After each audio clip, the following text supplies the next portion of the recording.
What's up, guys?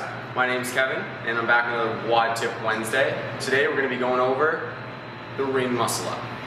So the biggest thing is the rings are very different from the pull-up bar or the rig because they move. They're free moving and you kind of have to learn to have the strength throughout your shoulders, your upper back to control those rings so that you can move through the proper positions. So first things first, you're going to want to develop a false grip. So the false grip on the ring is going to look like this. You're going to have your wrist on top of the rings like this, and then reach your thumb back and wrap around. So instead of hanging here on the rings, your wrist is going to be on top and your hand is almost rotated over the ring. So you should be in a position like this in a false grip. So this is a very, very hard grip to hold on to while you're hanging your body weight. So you're going to have to practice some holds in this position to build up the grip strength to be able to hang and hold this position. So that's the first section there. You're going to be able to develop that false grip and get some strength in that position. Next, we're going to go over the pull, turnover, and how to press out of the dip. Alright guys, so for our strict muscle up, once we have that false grip, we want to learn how to pull properly so we can get ourselves set up to the transition. So when I pull the rings, I want to get the rings to my sternum. If you can't get the rings that high, you're going to have a really, really hard time turning over. So as I'm pulling up, I'm also leaning back just a slight bit so I can get the rings to my sternum. If I'm pulling here, I'm going to have to pull a lot lower to get there. So as I get up on the rings and get that false grip hanging here, as I pull up, I want to lean back and get those rings to my sternum. Okay? That's going to be the proper position for you to get to so you can then turn over. The other important thing is to make sure we keep our core tight. If my legs are just dangling freely, it's going to be a lot harder for me to look for my toes and sit forward through that transition. So once I've gotten the rings to my sternum, the next part you're going to do is you're going to look for your toes and at the same time pull back on the rings. This is a tricky spot for a lot of people because they'll either keep the rings here and just look for their toes and they won't be able to sit into the dip, or they'll just pull back on the rings and not lean forward, in which case they're just going to end up in this position, not in a dip. So when you get up to the top of that pull, you want to look for your toes and pull back on the rings so you land in a dip position. So when I get to the top of my pull, and I'm here, I want to sit forward for my toes and pull back on the ring so I land in this dip position here. Once I'm here, I'm then just going to press out into the dip. So that's the proper pulling mechanics and proper technique for how to get yourself through on the muscle up. So for the kipping muscle up, guys, the kip is going to be very different from the pull-up bar because once again the rings move. So you're going to have to learn to move with them and manipulate that movement so you can get yourself in the right position. So we all know how we do the Superman and banana on the pull-up bar, where you're in banana here, Superman here, and we keep that controlled there. So the issue with the rings is because they move, it's not going to be completely symmetrical. So we want to make sure we stay in those positions. But the first mistake that I see a lot of people make when they try and do their muscle up is they'll get up on the rings and they'll just start swinging their legs.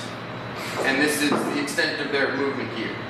So here I'm not getting much momentum, I'm breaking at the knee, and nothing was really tight through there. So, just like on the pull-up bar, I want to keep nice active shoulders, keep tight in the core. You want to try and keep your legs as straight as possible. If we do this, we allow ourselves to actually engage our hips in the movement and our shoulders. Using more joints, you can get more momentum.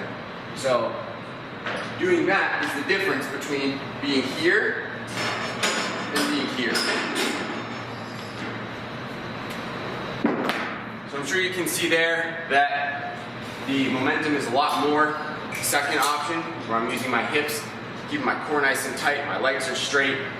I can develop more momentum on that swing. More momentum means you can get up over the rings quicker. So I want to make sure with the kip that we lead with the feet on the way up, and as soon as my feet are leaning up and I'm about horizontal to the floor, I'm going to throw my hips, get that kip, and again, look for my toes and pull back on the rings to get myself up. So, I want to make sure we get a nice kip, and then off the rings there. So, now we can go over some exercises to make sure we strengthen the muscles needed to do proper muscle ups. Alright guys, so I've shown you the technique for the muscle ups, for the strict and kipping, giving you some points of performance, some tips on how to get there. If you're not quite there, you can't get them on the ring, like up on the tall rings yet, we've got some options down here to help you practice the movement and get a little bit stronger in these positions. So, first things first, you need to be able to be stable on the rings. If you cannot get up on top of the rings and hold this position, then you're gonna have a really hard time controlling the rings during a kip, through a transition, and then for the dip at the top. So, first things first, we've got to be stable on those rings. So, a good thing to do is to just practice holding up on the rings, whether it be a 5-second hold, 10-second, building to a 30-second hold, a couple sets, 3 times a week of just timed holds, maybe 5 sets of 10 seconds up here will help you build that strength and balance to hold those rings in.